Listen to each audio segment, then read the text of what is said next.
You see how I get off of work? Very demure, very cutesy. Makeup, still intact. Hair, still very nice. Outfit, no stains. Very demure, very mindful. It's week 6 of trying to turn my book covers business idea into a real thing using the 12-week year. And today we're going to print a lot of book covers. Partially because I need to catch up on making more mock-ups like these, and then partially because I want to see how many cover sets I can print until the printer runs out of ink. This is mainly to help with me figuring out the price point of the actual covers, and also because I'm just very curious. I didn't film many updates for week 5 because I was mostly working on SEO stuff for the website. I've now got a few more blog posts up that will hopefully assist in bringing some traffic to the website. And I've also been working on putting together a sort of progress video that's going to be a little more in depth than like these short videos I can make to go on the YouTube channel. I've got a sort of Swan Lake type of duology, I guess, of covers. I'll also finally get to use my new paper slicer. I originally bought the wrong size paper slicer, and so the new size is finally in and I can stop hand cutting everything, which will be so nice. So I'm gonna speed up some of the process so you can see it, but you don't have to stick around for 4 hours like I'm gonna have to, and then show you the finished products. That didn't take a ton of time because I feel like the blue, there's so much blue in these that it's probably draining it really fast.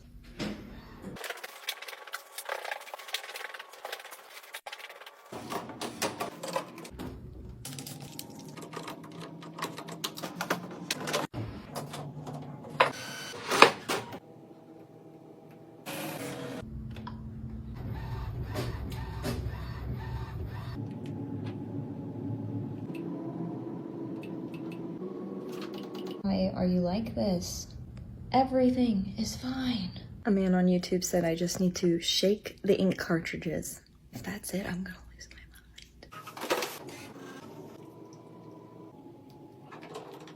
my mind. I can't believe it. That was the problem.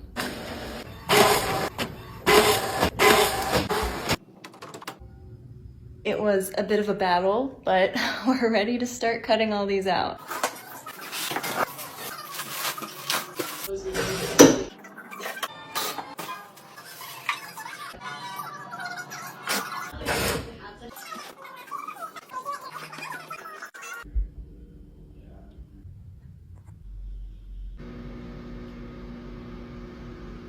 Oh my gosh. Sometimes you gotta step back from the world and get lost in a book.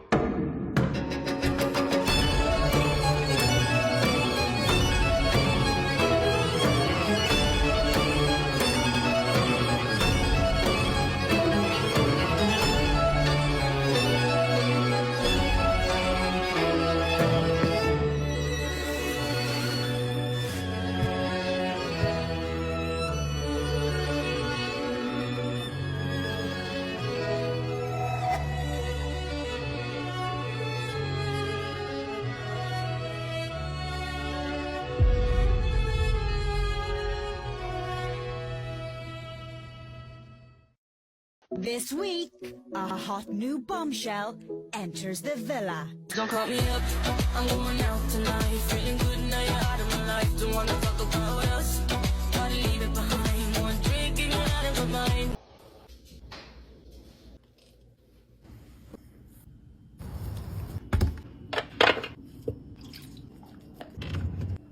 Oh, no, I have to. Yes.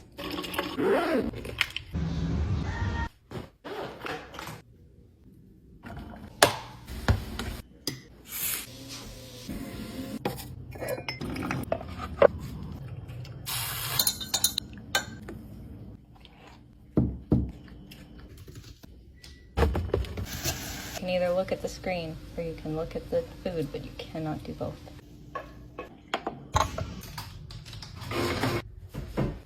I will link it somewhere about.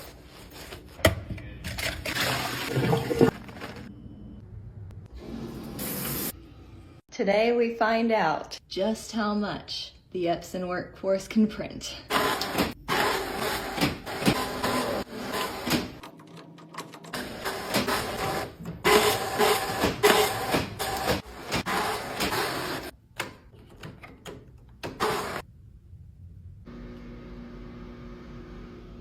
Thank you for asking. I would love to show you how I make these. So first we want to pick out our design. I wanted to try out a retro pattern and I absolutely love this. So I went ahead and drew sort of my own version of it, and then we'll want to put that into Canva. So as far as the measurements go ahead and measure the height of the books that you want to cover. And if you would like to measure the individual spines, that will give you the absolutely most accurate measurement and make sure everything lines up perfectly. But in my experience, an about measurement turns out fine. I find 1.8 inches to be a very good width, but if you're going to be covering, maybe thinner books, you might want to size down a bit. And if you're going to be covering the Lord of the Rings, maybe size up. These are the books I've picked out to cover. So they're the 8.5 inch height, and I'm probably going to do 1.8 inches for the spine size. So to do that in Canva, you would go to create a design and custom size. I've used this size pretty recently, so I will go ahead and have it make a new one in this size.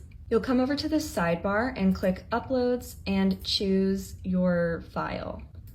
So here we have our flowers, and you'll want to upsize until it's just the perfect height of the canvas. Luckily with Canva, it's sort of auto clicks, so you'll be able to find it really easy, and then just go ahead and center it by seeing that purple line in the center here. So the center is obviously going to be your spine, but if you don't want this weird white cutoff, what I like to do is click it and then just copy, and then you'll just make sure that it's selected and come up here to flip.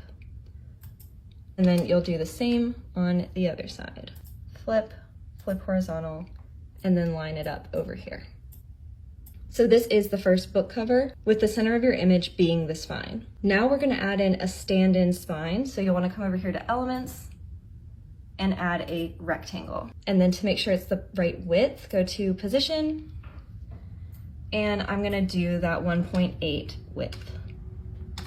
And the height, you'll just have it the same as the book cover. Go ahead and make sure it's centered by looking for that purple line.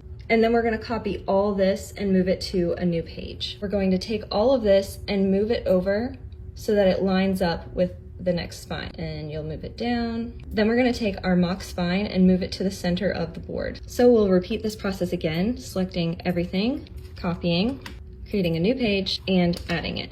Make sure everything's selected and move the spine over to match up with the old one. Now, because we started with our image in the center, we don't want to just keep going one direction. We need to switch and go the other direction. So to do that, you'll come back up to your very first artboard, copy everything, and go down and make a new page like we had before. But instead of going to the right, we're going to go to the left. We'll keep this center in mind, make sure everything is highlighted, and scoot it over to the left. So you can see that this sort of lines up with the other spine, and then move this one back to the center and repeat the process. So now we have 5 for all 5 books I'm planning to cover. This is where I usually add watermarks for the book covers that I sell. I do recommend putting something on your spine just so it's easier to line up. You can put the titles of the books, but just know that some printers, if you're getting it professionally printed, they might have issue with it, specifically really big names like Harry Potter, particularly anything Disney. Just keep that in mind. They might not print it. You can also just put numbers on the spine if you know you're doing a series or something like that.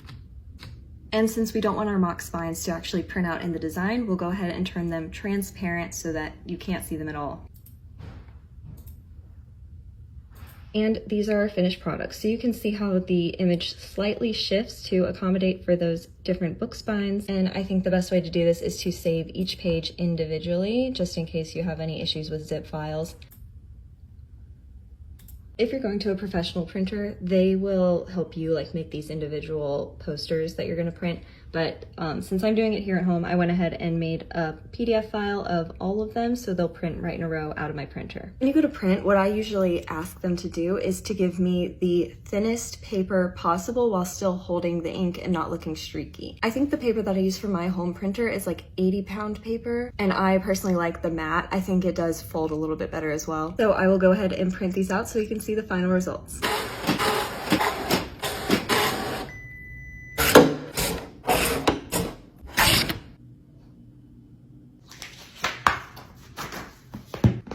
So wherever you put your watermark, you'll just line that up in the middle of the spine.